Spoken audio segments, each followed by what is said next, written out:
Very good evening, everyone. Welcome to the last panel. My name is Lida Hossein-Nejad, and I'm a producer and program maker at Radio Zamaneh. I think, as mentioned by Shari, it's time for action, at least talk about it, after so many information that we got tonight.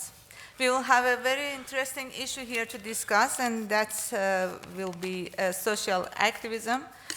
And I will be moderating this panel, and I'm so honored to have here our guest, Mrs. Shirin Ebadi, Nobel Prize winner, human rights advocate and human rights defender, and Mr. Kamran Ashtary, director of Arseh Sevom, Third Sphere, a human rights NGO based in Amsterdam. I'm not sure if you all know about Sattar Beheshti. Beheshti, an Iranian dissident blogger who was arrested on October 30th and died a few days after in prison. After his family brought this story out to the media, started huge resonance on social media, and Iranian bloggers started to write about him and about his case, and which led to taking action on this issue by the state. They started some investigations, but of course, first they denied his unnatural death, but then on November 22, it's like 3 weeks after his death, the Tehran General and Revolutionary Court said that the death of Sattar Beheshti was not due to any form of illness. It means that the state cannot keep it quiet anymore. This example can show the impact of social media or social action on government's behavior, but how typical this example is. Mrs. Ebadi, considering this example, there is a common thesis that says social media empowers people to move, but there is also sufficient ground for an antithesis that the new social media have made people more passive. What do you think about this?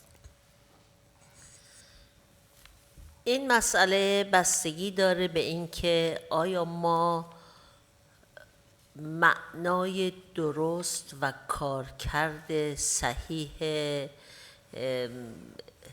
سوشال مدیا رو فهمیده باشیم یا نه. This question depends on whether we have understood the meaning and the application of social media. بایستی توجه کرد که دنیای مجازی رو از دنیای واقعی فرق گذاشت. We have to pay attention to this point and make a distinction between virtual world and the real world. در سوشال مدیا در حقیقت یک دنیای مجازی است برای و کارکردش اطلاع رسانی است.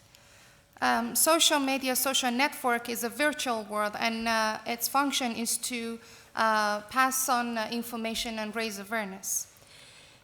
و مهمترین تأثیرش این است که سانسور رسمی حکومتی رو میتونه ضعیف بکنه. And its most important effect is to pass by the censorship that the government is officially applying to all the information. و اجازه بده که مردم به اطلاعات مورد نیازشون دسترسی داشته باشن. And allow the people to access the information that they need to make decisions. به عنوان مثال همین ستار بهشتی رو که نام بردید به خاطر سوشال مدیا بود که همه مردم ایران و بلکه در بسیاری از نقاط جهان این مسئله دانسته شد و راجع بهش حرف میزنن. The example of Sattar Beheshti that was introduced is an example that how people in Iran all know about him now, and maybe people around the world as well. اما زمانی که اینترنت و سوشال مدیا به این صورت نبود، فجایع بزرگتری در ایران اتفاق افتاد که کمتر کسی از اون خبردار شد. When there wasn't any internet and social media, there were so many other incidents happening in Iran that nobody got a clue about them. به عنوان مثال در سال 1367 که نمیدونم چند میلادی میشه It's 80s, early 80s, yeah. بله در این سال در یک هفته 3000 زندانی سیاسی رو اعدام کردن. In 1988 in Iran, over 1 week, 3,000 political prisoners were executed. و غیر از خانواده افراد کشته شدگان و بستگانش کسی مطلع نشد. And except the relatives and the direct families of these people, nobody in Iran, let alone the world, knew about this. و اعتراضی به حکومت نشد. And there wasn't any objection towards the government. اما الان میبینیم که کشته شدن یک بلاگر چقدر ایجاد سر و صدا و اعتراض کرده. But now you see that the death of a blogger, what effects it has on the media. بنابراین اگر ما کارکرد درست سوشال مدیا رو در نظر داشته باشیم برای جنبش‌های اجتماعی خیلی مفیده. Therefore, if we take into account the real application and usage of social media, it's very actually useful for social movements.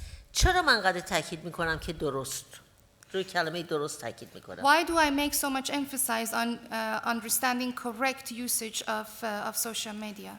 برای اینکه بعضی‌ها دنیای مجازی رو با دنیای واقعی اشتباه میکنن. Because some do mix and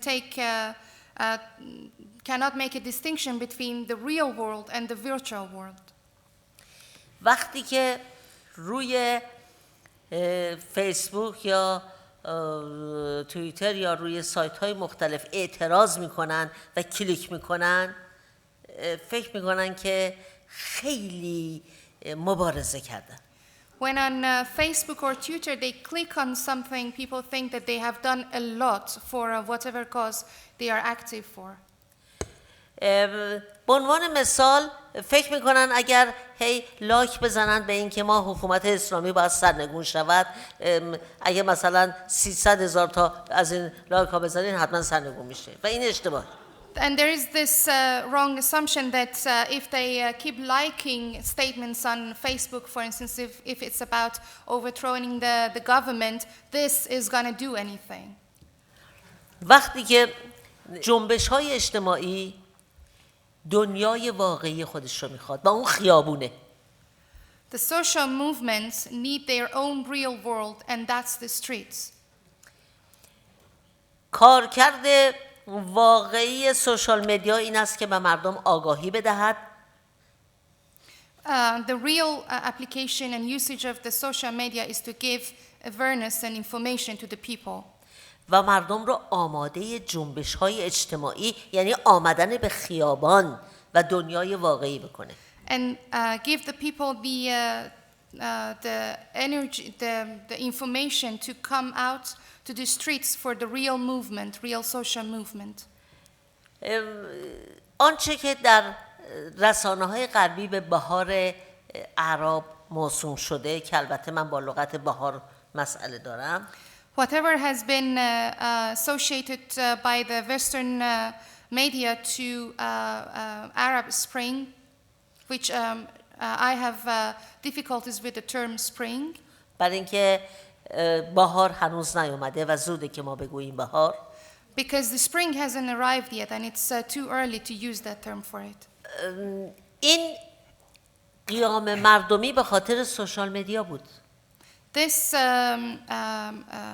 movement by the people was caused by the media, the social media.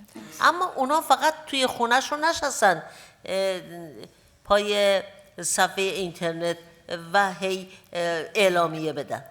And those people didn't sit in their own houses. موسوی تنها ماند. And Musavi stayed alone. مردم رفتن خونه‌شون. People went to their houses. و پای کامپیوتر نشستن. and sat behind their computers. و پای کامپیوتر نوشتن که موسوی حمایتت میکنیم. And behind their computers they wrote, Musavi, we are supporting you. و نوشتن که اگر حکومت موسوی و کروبی رو دستگیر بکنه ما ایران رو زیر و رو میکنیم. And they wrote that if government arrests Musavi and Karoubi, we will turn the whole country upside down. و دو سال نوشتن. And they wrote this behind their computer for 2 years. و در این 2 سال حکومت خیلی خوب متوجه شد که مردم دنیای واقعی رو با دنیای مجازی اشتباه گرفتن. And the government over these 2 years realized that the people have confused the real world and the virtual world. و هم موسوی و زنش و هم کروبی رو دستگیر کرد. And the government arrested Mr. Musavi and his wife, and Mr. Karoubi, the government arrested them. و در ایران آب از آب تکان نخورد. هیچ اتفاقی نیفتاد. And Mrs. Ebadi is using a very literal Persian proverb, which the water didn't move, so nothing basically happened. و این اونجایی است که میگیم سوشال مدیا ضرر داره برای جنبش‌های اجتماعی. And this is where we can say that the social media, social networks does harm to social movements. در حقیقت سوشال مدیا یک ابزاره. The social media is a tool. بستگی داره به اینکه شما بلد باشید ازش استفاده کنی یا نه. Depending on whether you know how to use it or not. با یک کارت میشه آدم کشت و میشه آشپزی کرد. With a knife you can kill a person or make a good dish. با سوشال مدیا شما میتونید یک مردم رو در خواب غفلت و فراموشی فرو ببرید. With the social media you can make people passive basically. و اونها رو برای چند سال از حق خودشون محروم بکنید. And for a couple of years you can deny their rights from them. و اگر درست استفاده بشه شما میتونید جنبش‌های مردمی داشته باشید باهاش. And if you use it correctly you can have social movements. بنابراین مهم این است که ما دنیای واقعی رو با دنیای مجازی فرق بگذاریم. So the point is to make a distinction between the virtual world and the real world.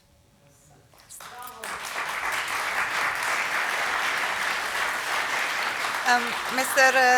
Ashtary, considering what Mrs. Ebadi just has said, she sees a direct link between media, social media, and streets in a way that social media can give or spread out the information, but we have to watch out our likes, not too many likes would help. But on the other hand, we have also another example, which is Nasrin Sotoudeh, who is more than 45 days in hunger strike. And there are so many campaigns going on social media. Even one of them is that in this weekend, many people around the world, they are going on hunger strike, but behind their monitors. Just in solidarity with Nasrin Sotoudeh and spread her story out. But what is your opinion about this?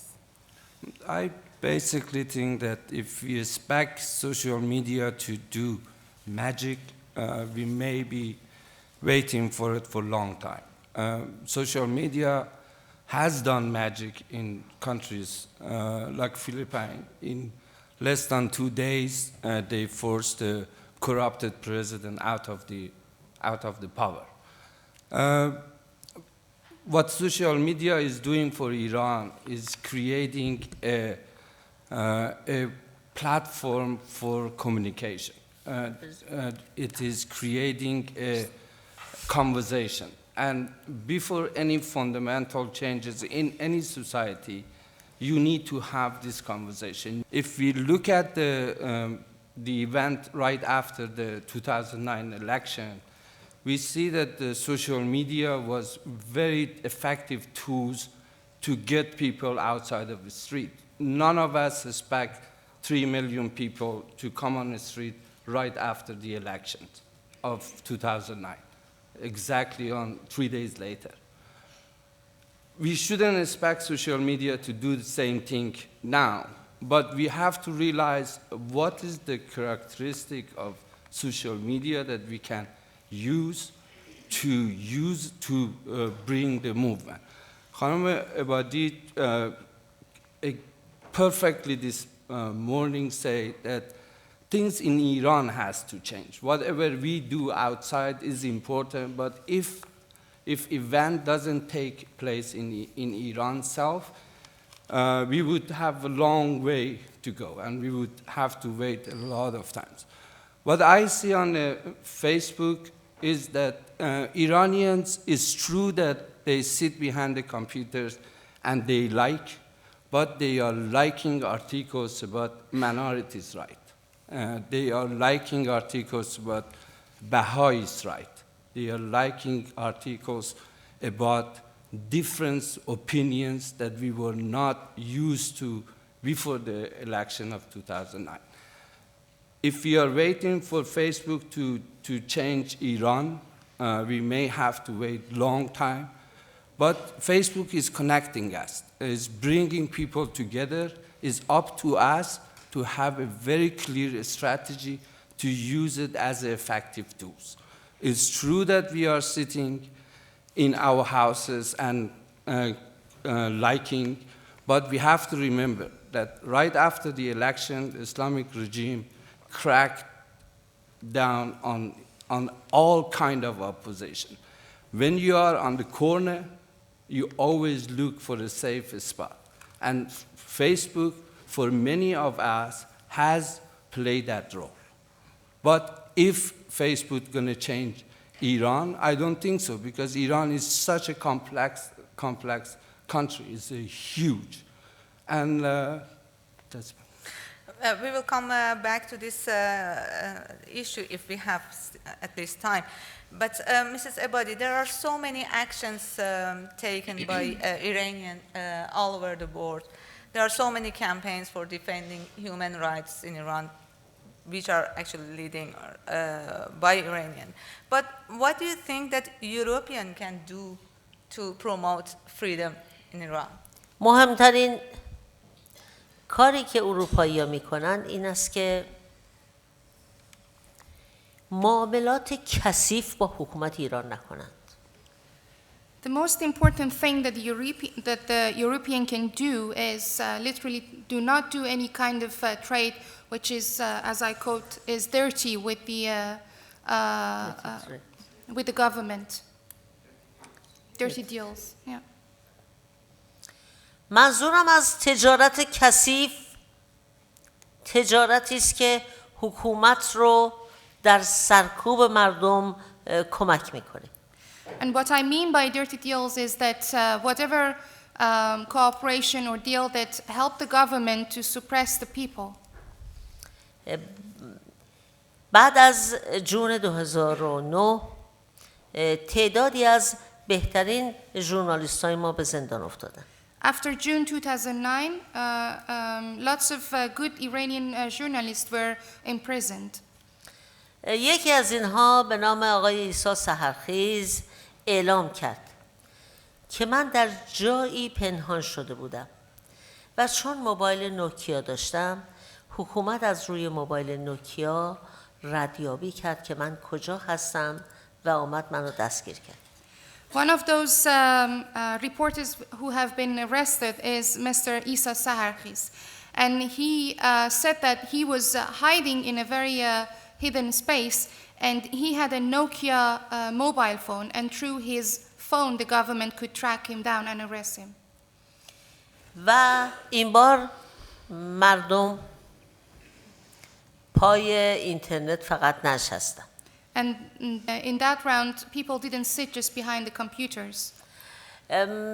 موبایلای نوکیاشون رو عوض کردن، دور انداختن. And people changed their Nokia mobile phones at the time. من و سایر مدافعین حقوق بشر به طور مداوم از کورپوریشن نوکیا زیمنس انتقاد کردیم و گفتیم که شما باعث دستگیری خبرنگارای ما شدید. Human rights defender and I have consistently asked Nokia Siemens Corporation to stop this cooperation, and we have claimed that they were the reason for the arrest of reporters like Mr. Isa Sarkis. برای اینکه این کورپوریشن نرم افزاری رو به حکومت ایران فروخته بود که از روی اون نرم افزار که به خاطر اون نرم افزار هم میتونستن جای کسی که گوشی داره موبایل داره پیدا بکنن و همین که به مکالماتش گوش کنن. Because it has been proven that this corporation have sold a software to the Iranian government that both can track the users of Nokia mobile phone and also tap their conversations. و انقدر این اعتراضات ادامه پیدا کرد تا اینکه بالاخره اینها یک اطلاعیه دادند، رسما در سایتشون هست و از مردم ایران عذرخواهی کردند و از ایران قراردادشون رو با ایران تمام کردند. And this demands continued, and as a result the Nokia Siemens Corporation published an announcement on their website, which is available now, that they have apologized to the Iranian people and they have stopped their cooperation with the Iranian government. که من خواهش میکنم به وبسایت نوکیا مراجعه کنیم و اصل این اطلاعیه رو بخونیم. And I ask you to go and check this announcement on Nokia website. اما الان داستان تموم نشده. But the story is not finished. اریکسون هم این کارو میکنه. The Ericsson now is doing this. و خواهش من یعنی اولین درخواست ما این است که اروپایی ها تجارت کثیف با ایران نکنن. So our first demand and request to the European is that stop these dirty deals with Iran. و همچنین پولهای کثیف رو از ایران قبول نکنن. And do not accept any dirty money or do not accept money laundering from Iranian government officials. در حکومت‌های غیر دموکراتیک